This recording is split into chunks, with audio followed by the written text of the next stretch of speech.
আসসালামু আলাইকুম, সবাই কেমন আছেন? আশা করি সবাই ভালো আছেন। আমি সুফিয়া আজকে আবার নিয়ে আসলাম আপনাদের সাথে নতুন রান্নার রেসিপি। আজকে যেটা রান্না করব সেটা হচ্ছে মূলা। আর এখন আমি আপনাদেরকে যেটা দেখাচ্ছি সেটা হচ্ছে মূলা আমি সুন্দর করে গোল গোল করে ফাড়ি করে নিয়েছি। এখন এটাকে আমি ধুয়ে সুন্দর ভাপ দিয়ে দিছি।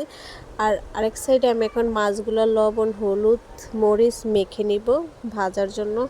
আর ওইটা আমি উঠাই এখন একটা হাঁড়িতে রেখে দিব মূলাগুলা। তা আমার সিদ্ধ করা হয়ে গেছে, মূলাগুলো আমি সিদ্ধ করে রেখে দিছি। এখন মাছগুলো এখন ভাজাত বসাই দেব। কলা, তারপর কলার এগুলো দিয়ে রান্না করব। এগুলো দিয়ে রান্না করলে মূল অনেক বেশি মজা লাগে, তো এই জন্য রান্না করতেছি এভাবে। এখন মাছগুলো আমার ভাজা হয়ে গেছে, আমি এখন উঠিয়ে নিব। আর এক পিঠটা হয়ে গেছে, আরেক পিঠটা উল্টেই দিব। আর মূলা তরকারি কার কার পছন্দ, কার কার ভালো লাগে অবশ্যই কমেন্ট করে আমাকে জানাবেন। আমার কাছে ভালো লাগে, খারাপ না, বাট যখন রান্না করে তখন ভালো লাগে না, এর পরের দিন ভালো লাগে। তো এখন আমি একটা মশলা তৈরি করব। মশলার জন্য আমি রসুন, তারপর হলুদ, মরিচ, লবণ দিয়ে একটু পানি দিয়ে একটু লাড়া দিয়ে মশলাটা তৈরি করে নিব। আরেক সাইডে আমি এখন বসাই দিব পাতিলের ভিতরে তেল দিয়ে তারপর পেঁয়াজটা দিয়ে দেব। তো আমি রসুন বাটা দিয়েছি, পেঁয়াজ বাটা দিই নেই। এইভাবে পেঁয়াজগুলো আমি এইভাবে রান্না করি। আমার ভাজা ভাজা প্রায় হয়ে গেছে। এখন এটার ভিতরে আমি মশলাটা ঢেলে দিব। আর দেখেন আমার পেঁয়াজটা একদম লাল লাল হয়ে গেছে। এখন আমি এটা ঢেলে একটু ভালো করে লাড়া দিয়ে দিব। এই দেখেন তেল ছাড়া শুরু হয়ে গেছে আর তেল ছেড়েও দিছে। এখন আমি মূলাগুলো ঢেলে দিব। একটু পানি দিছি যাতে ভালো করে কষা হয় আর পেঁয়াজ রসুনের যাতে স্মেলটা না থাকে। এখন আমি মূলাগুলো ঢেলে দিছি আর দেখেন এখন সুন্দর করে আমি লাড়া দিয়ে দিব। মূলাগুলো অনেক সুন্দর করে করে লাড়তেছি। আর একটু পানি দিয়েছি ভালো করে যাতে একটু সিদ্ধ হয়, লবণ মরিচগুলো মূলার ভিতরে যায়, এই জন্য। এখন লাড়া দেওয়ার পর একটু পর পর আমি লাড়া দিতেছি যাতে নিচে দিয়ে না লেগে যায়। আর পানিটা একদম কমে আসতেছে আর আমি একবারে শুকনো শুকনো করে করব, মানে এটাকে কষাবো যাতে পানি এক ফোঁটাও যাতে না থাকে। আমি ভালো করে কষাবো এটাকে, তাই আমি একটু ভালো করে লাড়া দিতেছি যাতে নিচে দিয়ে না লেগে যায়।